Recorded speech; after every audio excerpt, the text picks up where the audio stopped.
بسم الله الرحمن الرحیم. السلام علیکم ورحمت الله وبرکاتو. الله جل جلاله دې وکړي چې روغ او جوړ اوسېږئ. نن موږ تاسو ته د فرانسوي بولس یا د غویمه کېدو د ګولیو په اړه باندې معلومات درکوو چې دا څنګه تطبیقیږي او څه ګټې لري.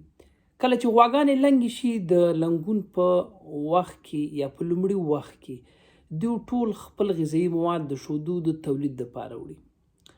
د غویمه کېدلو دپاره یا د تکثري سیستم د فعالیت دپاره ځینو عناصرو ته، منرالونو ته او ویټامینونو ته اړتیا ده.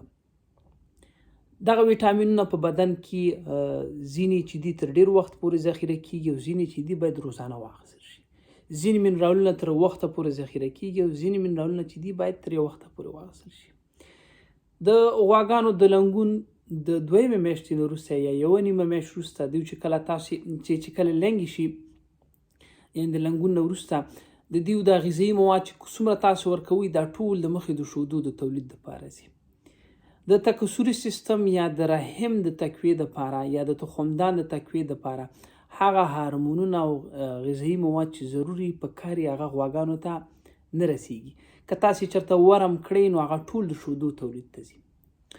اوس راځو د دغې موضوع د حل کېدلو دپاره چې څنګه کولی شو چې دغه مسله حل کړو. د غواګانو د نه غویمه کېدلو ډېر زیات دلایل موجود دي یا ډېر زیات عوامل موجود دي، خو په دغه کې یو څه داسې دي چې هغه کولی شو موږ حل کړو، چې یو هغه د منرالونو د کم مصرفه منرالونو استعمال دی او ورسره خوا کې د ویټامینونو استعمال دی. د ورځې په جریان کې چې کله غوا ته تاسې خوراک ورکوئ یا ویټامین ورکوئ یا منرال ورکوئ، د هغه وخت دپاره جذبیږي او هضمیږي او غوا د شیدو دپاره ته استفاده کوي. خو چې کله هم دغه منرال او یا دغه ویټامین ته د شپې په وخت کې یا په بل وخت کې چې دغه کوم وخت کې دغه تکثري سیستم ورته ضرورت لري دا موجود نه، نو غواګانې د دې په ځای باندې چې د غویمه شي یا دغه منرال ته یا د ویټامین ته ضرورت لري په هغه وخت کې چې د ضرورت دی د ده په بدن کې یا د ده په ګېډه کې نه. اوس راځو چې دغه بولس کله تاسې غوا ته ورکړئ دا تر 2 نیمه میاشتو پورې چې د غوا په ګېډه کې پاتې کېږي. په دې کې ویټامین A، ویټامین E، ویټامین D، کروتین، مس، منګنیز، زنک او ایوډین موجود دی. دغه عناصر او دغه کم ویټامینونه چې ما تاسو ته تشریح کړل دا د غواګانو په بیا زیږونه کې یا د تکثري سیستم په فعالیت کې ونډه لري. دا کم مصرفه منرالونه لکه زنک، ایوډین، منګنیز دا چې دي د دیو ضرورت ډیر لږي. دا که تاسو په جیره کې چېرته واچوئ نو د جیرې کې د دې اچول دا ډېر زیات سخت دي. دا که دا ضایع کېږي په ډېر لږ مقدار باندې، خو د ده ضرورت د بدن دپاره چې دا ډېر زیات ضروري دی. که چېرته په دوامدار شکل باندې دا حیوانات ته ور نه کړل شي نو دا غواګانې چې دي په دې کې د نورو مشکلاتو سره څنګ چې دی غواګانې نه غویمه کېږي. اوس چې کله غوا دا بولس وخوري، دغه بولس 2 نیمې میاشتې د په ګېډه کې پاتې. اوس هر وخت چې کله غوا د زنک یا مثال د مس یا منګنیز یا ایوډین او د سیلینیم عنصر چې ډېر زیات مهم دی چې هغه په دې بولس کې موجود دی، ته ضرورت لري نو په لږه لږه اندازه باندې په کلاره شکل باندې دغه د بولس نه یا د دې ګولۍ نه چې د غوا په ګېډه کې موجود دی خوشې کېږي، دی بدن ته ځي. نو غواګانې خو د دې د خاطره چې خپل تکثري سیستم تقویه کړي، د دې نه هارمونونه جوړ کړي، د دې نه انزایمونه جوړ کړي، نو دغه منرالونو ته او دغه ویټامینونو ته ضرورت لري. نو اوس چې غوا ته کله ضرورت پېښ شي چې یو انزایم جوړ کړي، یو هارمون جوړ کړي، نو د دغه بولس نه په ورځني ډول باندې یا په ورځني شکل باندې لږ منرالونه چې دی د دې نه ایلې کېږي او بدن ته جذبېږي. یعنې غوا ته 2 نیمې میاشتې چې دی دغه کم مصرفه منرالونه چې هغه د غویمه کېدلو دپاره ضرور دي هغه څنګه یې د غوا په ګېډه کې موجود دي. تاسو ته دا اړتیا نشته چې تاسو روزانه څه وکړئ ده ته دا منرال ورکوي یا دغه کم مصرفه منرالونه ورته ورکوي. د سره خوا کې کروتین دا ډېر زیات په فرټیلیټۍ یا د غویمه کېدلو یا د تکثري سیستم په په فعالیتونو باندې اغیزه لري. ویټامین ای خو ښکاره خبره ده، ټول ډاکټر صاحبان مسلکي خلک په دې باندې پوهیږي.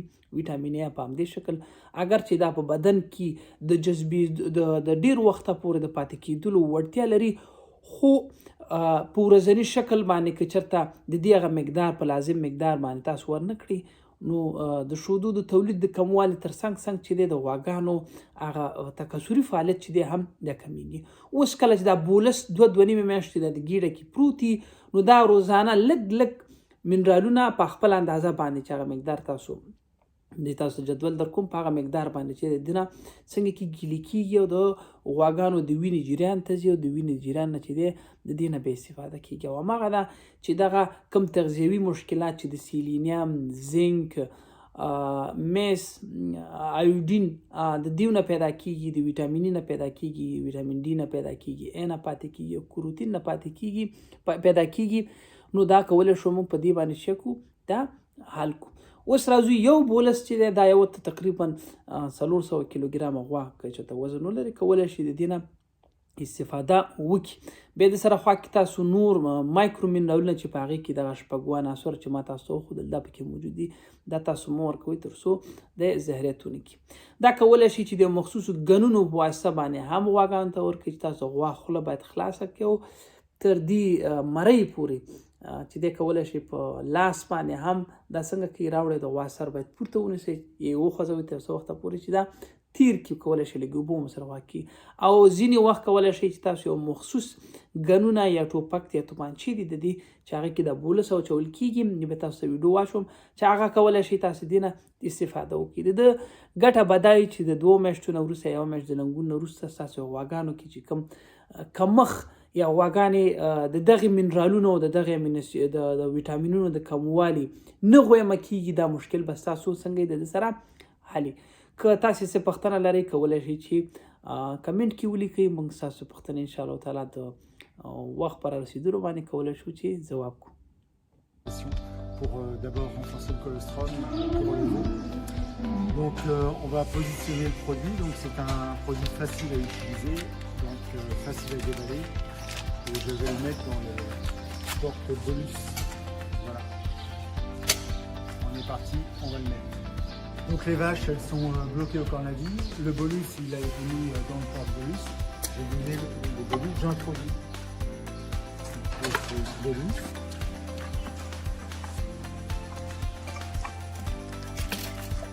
Le produit Vetalis est très pratique. En fait, en une seule administration, la vache, elle a tout ce qu'il lui faut pour renforcer son cholestérol. Donc, je le conseille vivement à tous les producteurs laitiers. Merci.